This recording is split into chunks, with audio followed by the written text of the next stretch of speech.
Beri tepuk tangan yang meriah saudara. Duduk kembali saudara. Haleluya. Saya akan bicara di seri yang kedua pagi hari ini. Siapa yang percaya kepada Yesus atau kepada Tuhan, kepada Allah, tidak akan pernah dipermalukan. Dan saya akan bicara bagian kedua tentang Tuhan tidak akan pernah mempermalukan orang-orang yang menantikan kedatangan Kristus yang kedua kali. 2 Petrus pasal 3 ayat 1 sampai ayat yang ke-7. Hari Tuhan.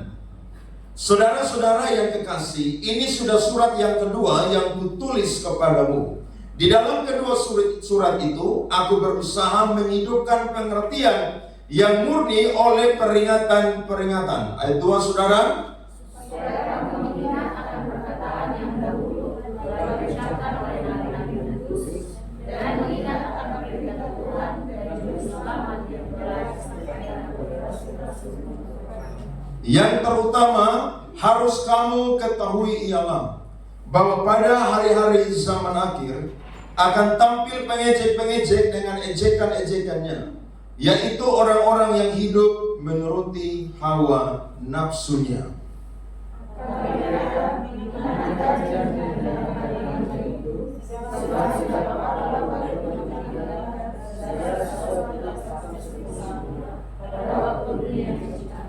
Mereka sengaja tidak mau tahu bahwa oleh firman Allah langit telah ada sejak dahulu, dan juga bumi yang berasal dari air dan oleh air.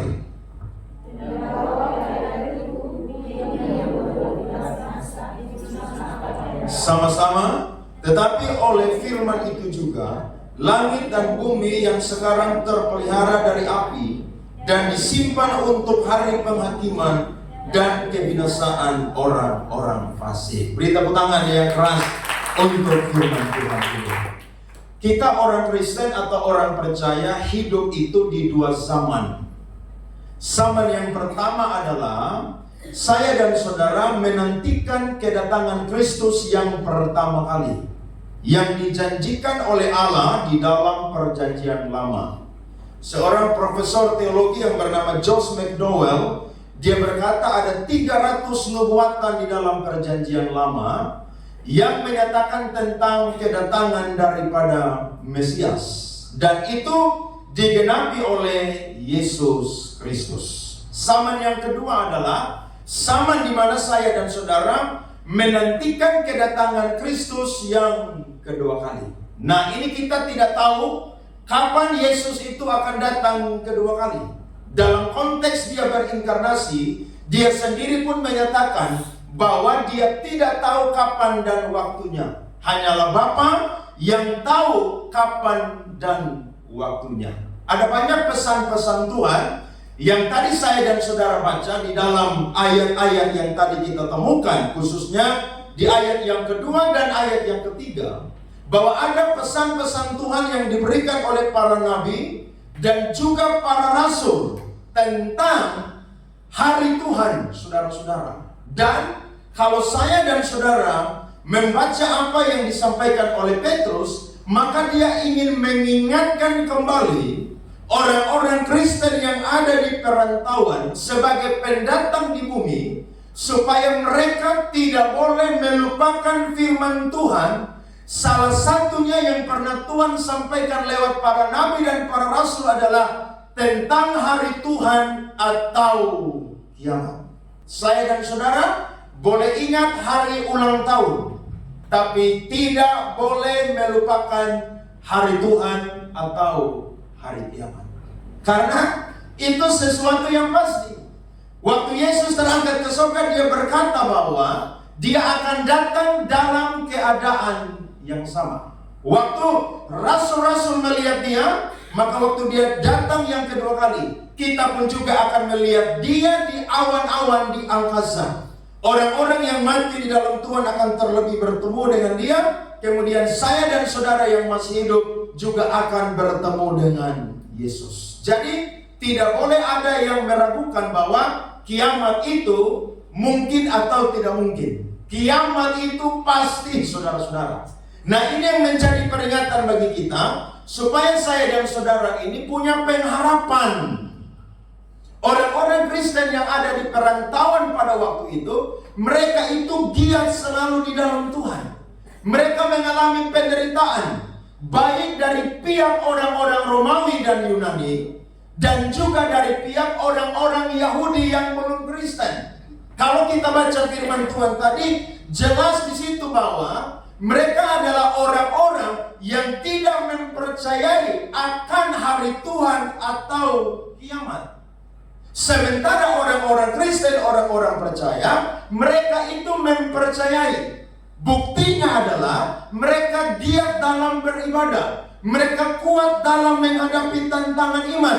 Mereka menghadapi penderitaan sebagai Kristen, tetapi mereka tidak tergoyahkan karena mereka punya pengharapan akan akhir zaman, bahwa Yesus pasti akan datang yang kedua kali. Saudara dan saya harus percaya itu. Ketika ini mereka tunjukkan, maka ada respon dari orang-orang fasik atau orang-orang berdosa yang tidak mempercayai akan hari Tuhan atau kiamat. Kita akan perhatikan, saudara-saudara, respon mereka yang pertama adalah mereka itu mengejek orang-orang Kristen. Kita lihat ayatnya yang keempat. Firman Tuhan berkata, kata mereka, di manakah janji tentang kedatangannya itu? Sebab sejak bapa-bapa leluhur kita meninggal. Mereka adalah orang-orang Yahudi.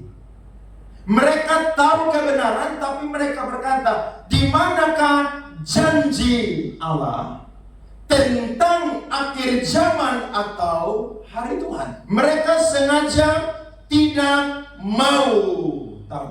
Ini dua alasan, saudara, yang membuat mereka menjadi orang-orang yang tidak mempercayai. Mereka berkata, di mana janji Tuhan yang mengatakan bahwa kiamat itu akan terjadi? Saudara berjumpa dengan orang-orang hari-hari ini, modelnya sama seperti demikian. Kita bilang, ayo bertobat, Tuhan sudah mau datang yang kedua kali. Mereka bilang, dulu dari saya sekolah minggu sampai saya udah mau mati, Tuhan juga belum datang-datang. Padahal guru sekolah minggu, padahal pendeta gembala di gereja sudah khotbahkan bahwa Yesus itu sudah mau datang yang kedua kali. Mereka bilang tidak datang-datang. Akhirnya lewat ini, saudara-saudara, mereka itu tersesat di dalam yang namanya hal ini. Dan ketika mereka tersesat, maka mereka menjadi orang-orang yang tidak punya pengharapan akan eskatologi atau kedatangan Kristus yang kedua kali. Buktinya, saya dan saudara melihat orang-orang yang tidak percaya bahwa Tuhan itu datang kedua kali, mereka hidup ogah-ogahan. Hari Minggu mereka tidak mau gereja. Disuruh ikut Tuhan, mereka tidak mau ikut Tuhan. Disuruh terlibat dalam pelayanan, mereka tidak mau. Karena bagi mereka, hari Tuhan atau kiamat itu sesuatu yang tidak mungkin terjadi. Tetapi bagi kita yang di dalam Tuhan, waktu kita baca firman, waktu kita bergaul dengan Tuhan setiap hari, kita menemukan bahwa ternyata kiamat itu sudah sangat dekat. Kapan waktunya? Tidak tahu. Ada pendeta di Amerika yang lagi viral sekarang, saudara-saudara. Dia berkata bahwa 4 tahun lagi akan kiamat. 4 tahun lagi. Sekarang 2025. Berarti 2029 akan kiamat. Dan banyak orang yang percaya kepada dia dan sekarang mengikuti sekte ini. Saya bingung kenapa orang Kristen mudah sekali ikut-ikutan dengan pengajaran yang model seperti demikian. Yesus sendiri berkata bahwa dia tidak tahu kapan dan waktunya. Tapi kenapa ada orang yang berdosa tapi berlabel sebagai hamba Tuhan? Dia berkata bahwa 4 tahun lagi Tuhan Yesus akan datang. Ini sesuatu yang menyesatkan. Tidak boleh ada saya dan saudara yang ikut-ikutan ajaran model begini. Nanti saudara tidak terangkat ke surga, saudara terangkat ke kantor polisi. Karena terlibat dengan sekte yang sesat. Nah, ejekan-ejekan mereka pada waktu itu menggambarkan penghinaan yang dihadapi oleh orang benar dan hamba Tuhan yang menderita di dalam perjanjian lama. Contohnya siapa? Nuh dan keluarganya. Waktu itu Tuhan sampaikan firman kepada Nuh, injili semua orang pada waktu itu. Karena Alkitab berkata, semua manusia telah rusak kelakuannya, tetapi ada satu orang yang mendapatkan kasih karunia Tuhan, yakni Nuh. Nuh injili mereka, Nuh khotbahkan firman Tuhan supaya mereka bertobat. Tapi sejarah membuktikan 100 tahun Nuh berkhotbah, tidak ada satu orang pun yang mau bertobat. Bahkan Nuh bikin batra di atas gunung, mereka olok dia. Bikin batra itu bukan di atas dataran yang tinggi, bikin itu dekat sungai atau dekat laut. Jadi ketika sudah jadi tinggal didorong. Nuh bikinnya di atas bukit, di atas gunung. Mereka menertawakan dia. Tapi orang yang bergaul dekat dengan Tuhan, dia mendapatkan perjanjian Tuhan. Tuhan bilang, sebentar lagi aku akan mengirimkan air bah. Dan Alkitab berkata, semua manusia mati dibunuh oleh hujan 40 hari 40 malam yang menjadi air bah. Hanya Nuh dan seisi rumahnya saja yang diselamatkan. Jadi kalau kita kasih tahu orang tidak mau bertobat, saudara-saudara, yang rugi itu bukan kita, tetapi yang rugi adalah mereka. Karena nanti akan tiba waktunya, hari penghakiman itu adalah hari yang membuat orang-orang itu menangis, menyesal, karena sudah terlambat. Sehingga Alkitab juga berkata, Yesus berkata, mari kita perhatikan firman Tuhan di dalam Matius 24 ayat 37 sampai 39. Saudara perhatikan firman Tuhan ini. Sebab sebagaimana halnya pada zaman Nuh, demikian pula halnya kelak pada kedatangan Anak Manusia. Sebab sebagaimana mereka pada zaman sebelum air bah itu makan dan minum, kawin dan mengawinkan, sampai kepada hari Nuh masuk ke dalam batra. Dan mereka tidak tahu akan sesuatu sebelum air bah itu datang dan melenyapkan mereka semua. Demikian pula lah halnya kelak pada kedatangan Anak Manusia. Jadi zaman hari ini itu modelnya seperti zaman Nuh hidup. Saudara lihat, manusia punya kelakuan hari-hari ini rusak atau tidak? Rusak. Manusia kawin dengan binatang yang berkati pendeta. Di Indonesia belum ada tuh. Sampai kalau ada aturan model begitu, kita yang pendeta kasihan, kita bergumul keras. Sekarang yang menikah laki-laki dengan laki-laki, perempuan dengan perempuan. Zaman Nuh sudah ada model demikian. Zaman Nuh orang sibuk, saudara, pesta pora. Zaman sekarang ada atau tidak? Ada. Zaman Nuh, saudara, orang-orang itu sibuk mengurus yang namanya kebutuhan jasmani mereka. Mereka lupa dan tidak mau peduli akan firman atau akan khotbah daripada Nuh. Zaman sekarang ada atau tidak? Ada. Kita tidak usah lihat di negeri yang jauh-jauh. Di daerah kita sendiri itu mayoritas terjadi. Makanya saya selalu bilang, tidak semua orang Kristen masuk surga. Kalau hanya Kristen KTP, maka pasti tidak akan masuk surga. Karena agama tidak membawa kita ada di surga. Tetapi hubungan kita dengan Allah yang akrab, yang takut akan Tuhan, itulah yang membawa kita akan diselamatkan. Orang sekarang tidak mau peduli. Buktinya gereja di kota kita ini banyak. Tapi saudara lihat, hari Minggu berapa banyak orang yang tidak mau ke gereja? Berapa banyak orang yang tunggu nanti Natal, Tahun Baru, Paskah baru ke gereja? Apalagi pawai Paskah, semua ke gereja dan turun ke jalan. Mayoritas Kristen. Tapi lihat, Kristen tanpa pertobatan. Orang tidak peduli. Padahal pendeta sudah khotbah, keluarga sudah ngomong, ayo cari Tuhan. Mari beri diri kepada Tuhan. Tuhan pasti akan datang kedua kali.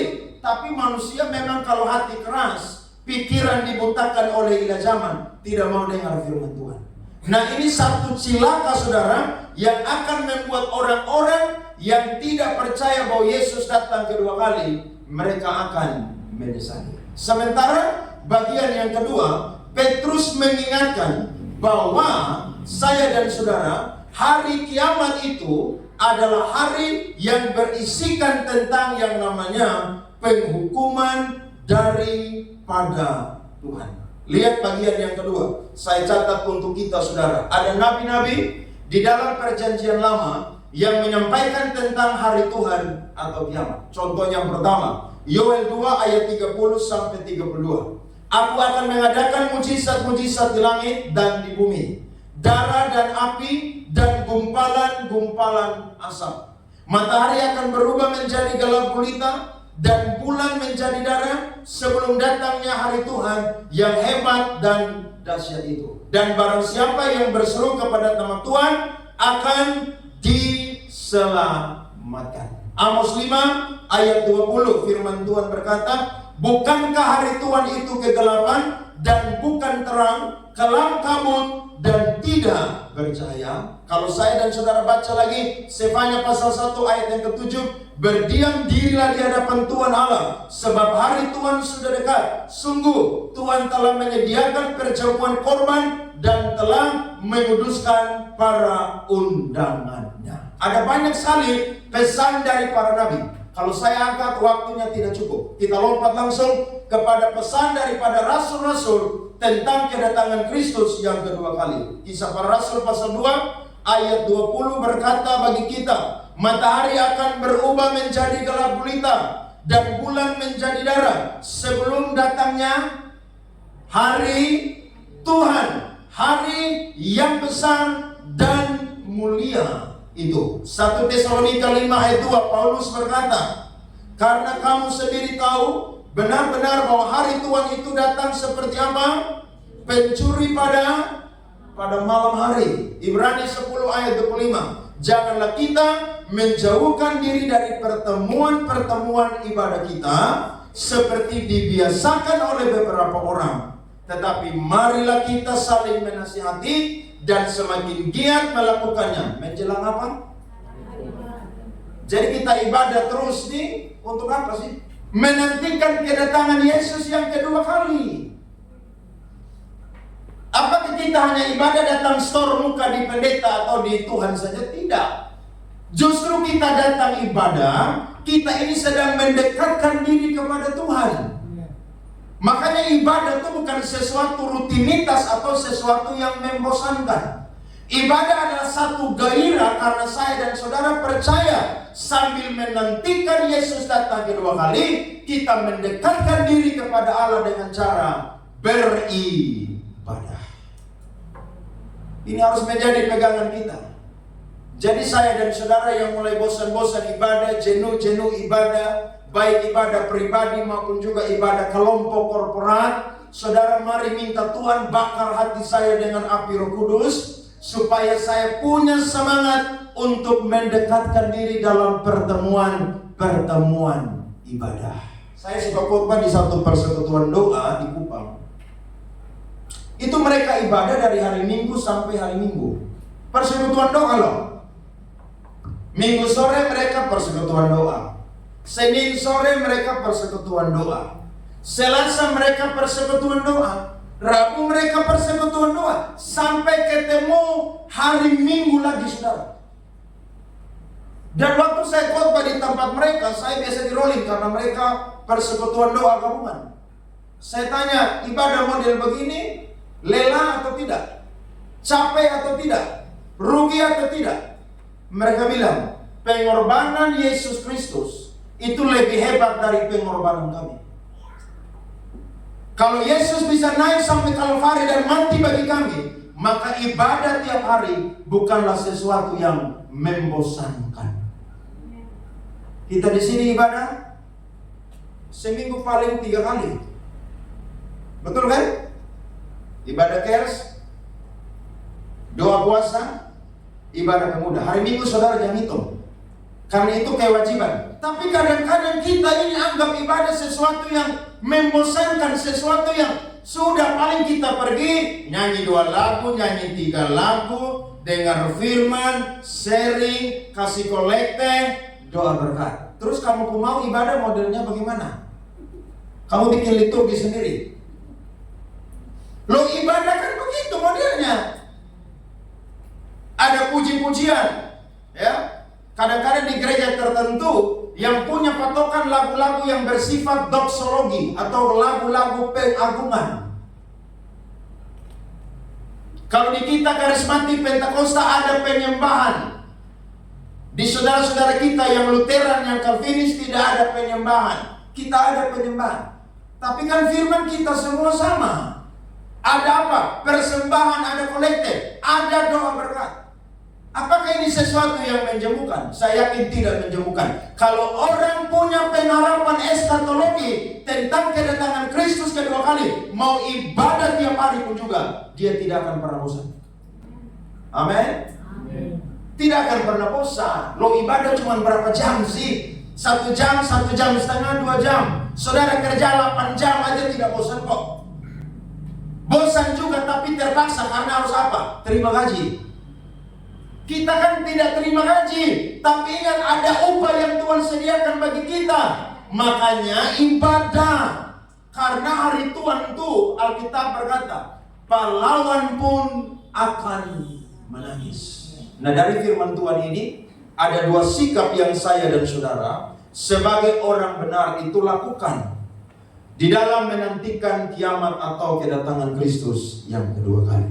Yang pertama, hargai waktu dan kesempatan yang Tuhan berikan untuk bertobat. Lihat Petrus bilang di ayat 8 dan ayat 9. Akan tetapi saudara-saudaraku yang kekasih, yang satu ini tidak boleh kamu lupakan, yaitu bahwa di hadapan Tuhan apa? Satu hari sama seperti 1000 tahun, dan 1000 tahun sama seperti apa? 1 hari. Artinya waktunya Tuhan saudara itu tidak bisa dibatasi oleh waktu manusia. Waktunya Tuhan itu tidak bisa dirasakan seperti waktunya manusia. Sehingga waktunya manusia disebut sebagai kronos. 1 hari ada 24 jam. 1 minggu ada 7 hari. 1 tahun ada 365 hari. Waktu Tuhan bukan kronos, tetapi waktu Tuhan adalah kairos. Nah, kairos atau waktu Tuhan ini tidak tahu kapan. Kalau orang yang bergumul tentang mujizat, dia tunggu kairosnya Tuhan, dia dapat mujizat, itu kairosnya Tuhan. Tetapi kita yang menantikan Yesus datang kedua kali pun juga, kita menantikan kairosnya Tuhan. Jadi bagi kita lama sekali. Kita sudah ikut Tuhan berapa tahun sekarang? Ada yang ikut Tuhan sudah 30 tahun, ada yang sudah 20 tahun, ada yang sudah 10 tahun. Kita bilang Tuhan lama banget. Saya sudah iring Tuhan 30 tahun. Dan 30 tahun yang lalu, pendeta khotbah dari mimbar, Yesus sudah mau datang yang kedua kali. Tapi saya sudah 30 tahun iring Tuhan, Yesus tidak datang-datang. Tapi kita belajar bahwa ternyata waktunya manusia dengan Tuhan itu berbeda. Kita bilang lama, Tuhan bilang itu baru 0,0 sekian detik. Bagaimana saya dan saudara menyikapi ini? Kalau ada yang berbuat dosa, bertobat. Lihat ayatnya yang ke-9. Firman Tuhan berkata, Tuhan tidak lalai menepati janjinya. Sekalipun ada orang yang menganggapnya sebagai kelalaian, tetapi ia sabar terhadap siapa? Kamu. Karena ia menghendaki supaya jangan ada yang binasa, melainkan supaya semua orang apa saudara? Berbalik dan bertobat. Semua orang di situ adalah orang-orang pilihan yang mungkin saja sedang sesat ataupun juga murtad. Coba kita perhatikan Matius 24 ayat 24. Ini contohnya. Alkitab berkata, sebab Mesias-Mesias palsu dan nabi-nabi palsu akan muncul, dan mereka akan mengadakan tanda-tanda yang dahsyat dan mujizat-mujizat, sehingga sekiranya mungkin mereka menyesatkan siapa? Menyesatkan siapa? Orang pilihan pun juga bisa disesatkan. Nah, kenapa Tuhan itu tidak mau datang? Saya suka sekali dengan ajaran dari John Calvin tentang ini. John Calvin mengatakan, Tuhan sengaja menunda kedatangannya supaya orang-orang pilihan yang mungkin sedang sesat, yang sedang murtad itu bertobat dan kembali kepada Tuhan. Karena Tuhan tidak mau orang pilihan itu binasa di neraka. Jadi kalau kita lagi tunggu Tuhan dan Tuhan belum datang-datang, mungkin Tuhan bilang begini, suamimu belum bertobat, istrimu belum bertobat, anak-anakmu belum bertobat. Jemaat-jemaat di gereja kita ada yang belum bertobat sungguh-sungguh, sehingga Tuhan itu lagi menunda kedatangannya. Matius 24 ayat 14 bilang, dan Injil kerajaan ini akan diberitakan di seluruh dunia, barulah Yesus datang yang kedua kali. Sekarang ada banyak negara yang masih tertutup dengan Injil. Injil belum masuk di Korea Utara. Kekristenan di negara itu nol. Siapa yang mau pergi ke sana? Angkat tangan. Loh, saudara disuruh ke Korea nggak mau. Masa nggak mau? Kalau Tuhan suruh kita, pergi aja. Loh, kalau kita kehilangan nyawa, nanti kan di surga kita dapat nyawa kembali. Kok saudara takut mati sih? Jangan takut mati dong. Mati kan nanti ketemu dengan Tuhan. Kenapa orang Batak banyak Kristen? Ada satu orang yang Tuhan utus dari Jerman namanya Nongensen. Dia rela mati di tanah Batak, Sumatera Utara. Dan hari ini mayoritas orang yang ada di Sumatera beragama apa saudara? Kristen. Karena ada satu orang yang mau mati di sana. Kalau tidak mau mati, bagaimana orang-orang Batak bisa jadi orang Kristen? Kan tidak. Mungkin Tuhan belum datang karena kota kita belum banyak orang bertobat. Loh iya mungkin. Karena memang Tuhan sengaja tunda supaya orang-orang pilihan itu apa? Berbalik dan bertobat. Karena orang pilihan bisa saja sesat, ikut ajaran sesat, bisa saja murtad. Tapi Ibrani 6 bilang apa? Masih punya kesempatan untuk kembali kepada Tuhan. Karena orang pilihan, saya percaya, sekali selamat, tetap selamat. Sekali di dalam anugerah, tetap di dalam anugerahnya Tuhan. Itu tidak bisa diganggu gugat saudara-saudara. Tidak bisa. Jadi kita bersyukur Tuhan masih kasih kita kesempatan. Amin. Bersyukur kok tidak saudara? Kita yang masih buat dosa tiap hari ini, yang masih suam-suam kuku dengan Tuhan, Tuhan bilang, ayo menyala dengan saya.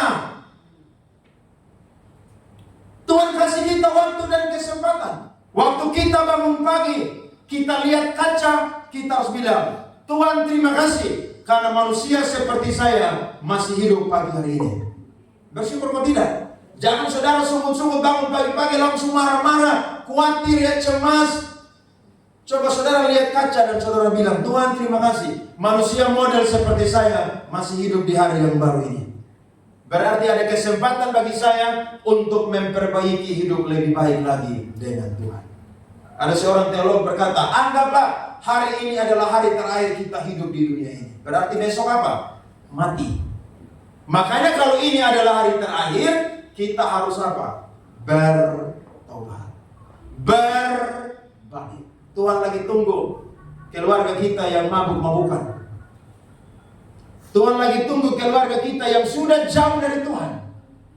Tuhan lagi tunggu orang-orang yang kita kenal, bahkan yang tidak kita kenal. Tapi kalau mereka adalah pilihan Tuhan, Tuhan lagi tunggu mereka berbalik dan bertobat. Jadi kita tidak boleh egois, amin.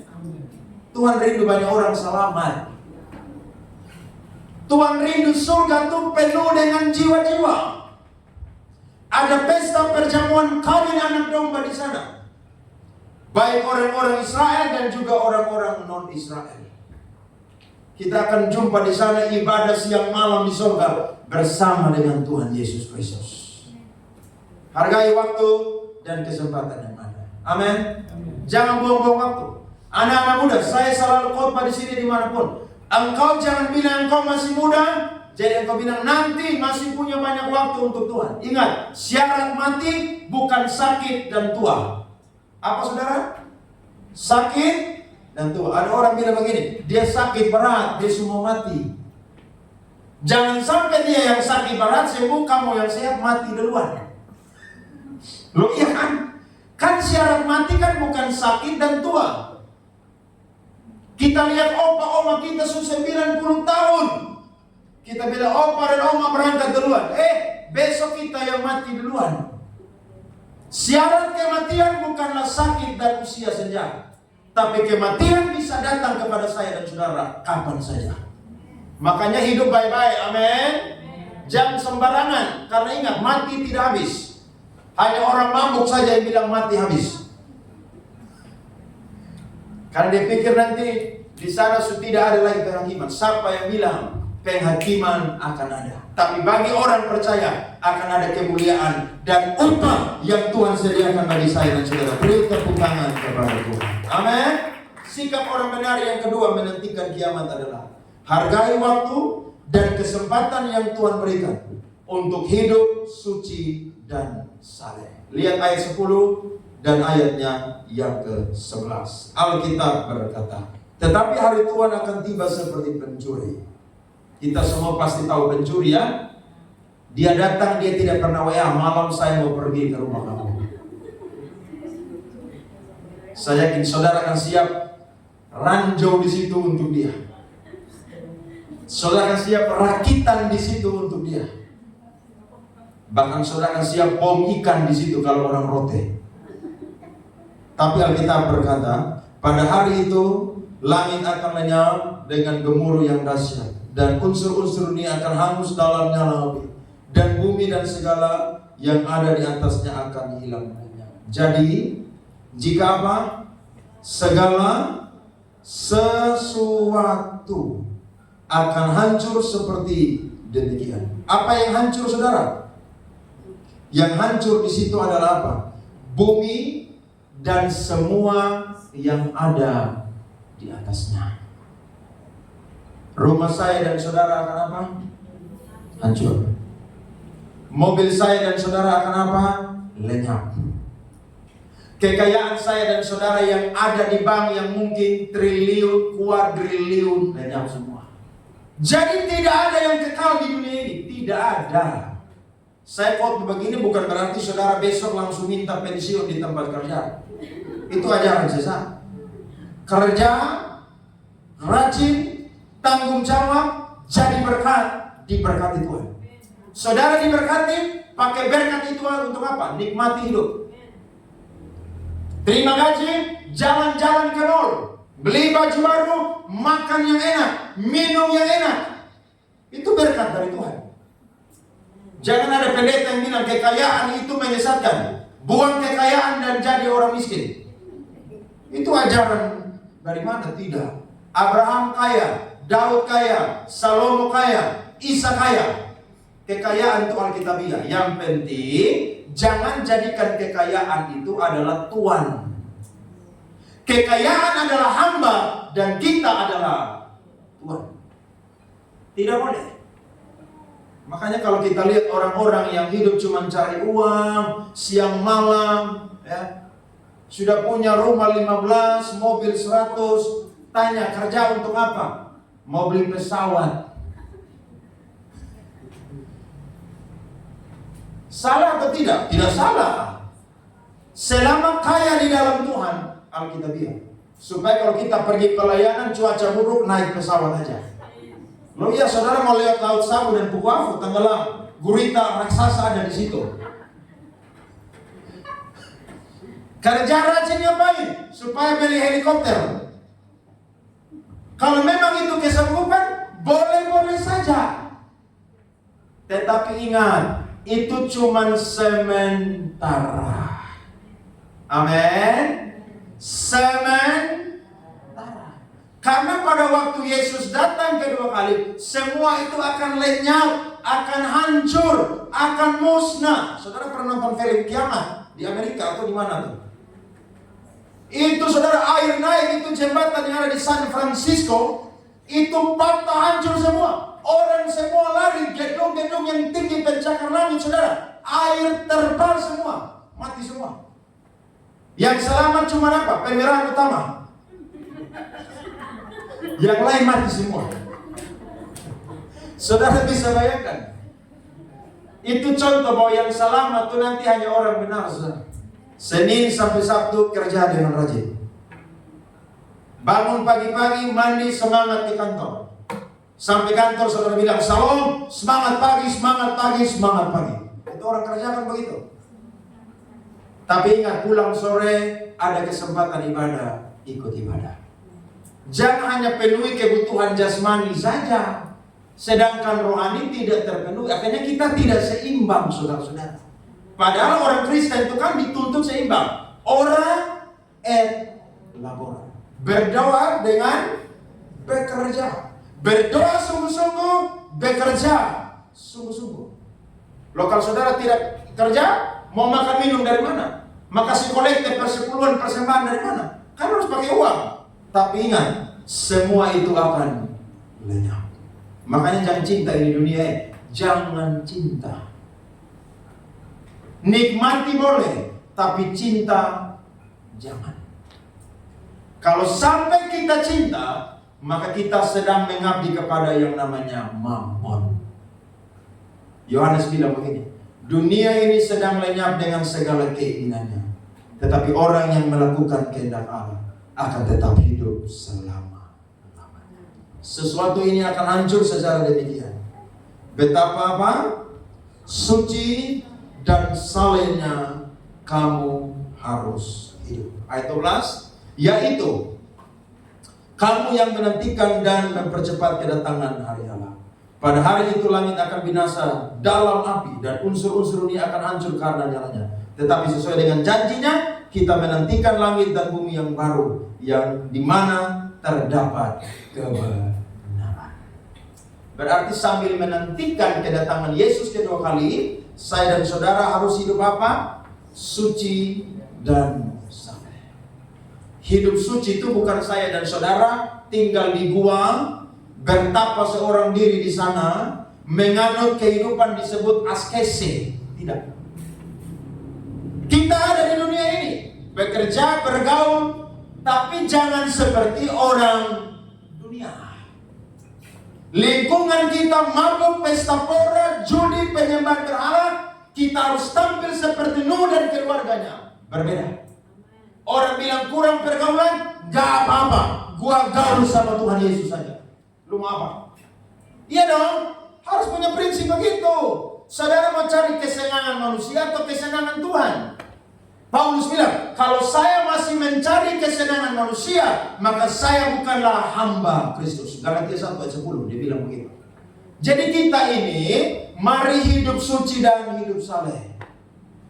Ya, sekarang dosa ini tidak bisa kita sebutkan. Paulus bilang dalam Galatia 5 ayat 19 sampai 21, itu daftar dosa itu banyak sekali. Sampai Paulus tutup dia punya tulisan, dia bilang apa? Dan sebagainya. Isi sendiri. Perbuatan daging telah apa? Nyata. Sampai-sampai saudara dengar berita, ada orang bikin dosa model seperti demikian. Kita coba cek Alkitab. Alkitab tidak pernah catat dosa model demikian. Tapi kok bisa terjadi? Itulah dunia dan segala keinginannya. Kita harus tampil berbeda. Amin. Jangan main-main loh. Jangan main-main.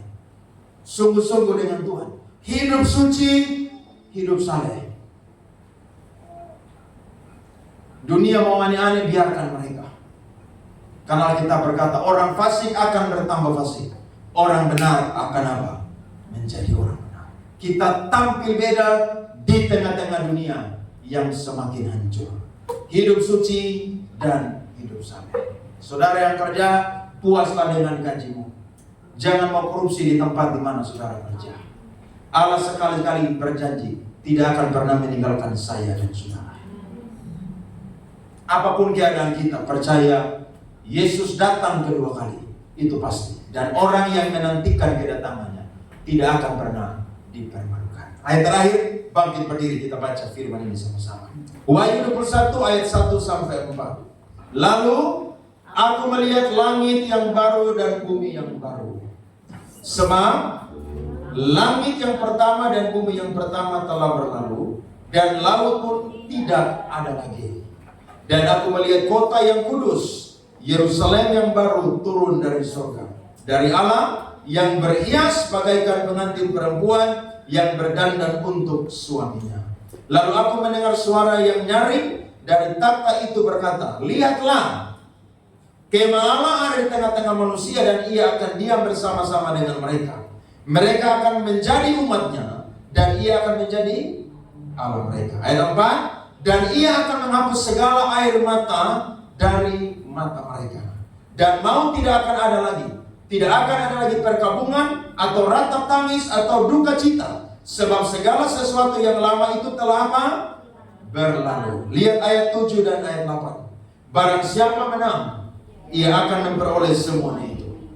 Dan aku akan menjadi Allahnya, dan ia akan menjadi umatku. Ayat yang ke-8, tetapi orang-orang penakut, orang-orang yang tidak percaya, orang-orang keji, orang-orang pembunuh, orang-orang sundal, tukang-tukang apa? Sihir, penyembah-penyembah berhala, dan semua pendusta, mereka akan mendapat bagian mereka di dalam lautan yang menyala-nyala oleh api dan belerang. Inilah kematian yang kedua. Orang benar mati satu kali, hidup dua kali. Orang fasik dan orang berdosa hidup satu kali, mati dua kali. Saudara mau jadi orang benar? Mau hidup di surga, langit dan bumi yang baru dengan Tuhan? Kita tidak akan pernah dipermalukan. Sabarlah menantikan kedatangan Kristus yang kedua kali. Dia pasti akan datang kembali. Amin untuk kebenaran firman Tuhan.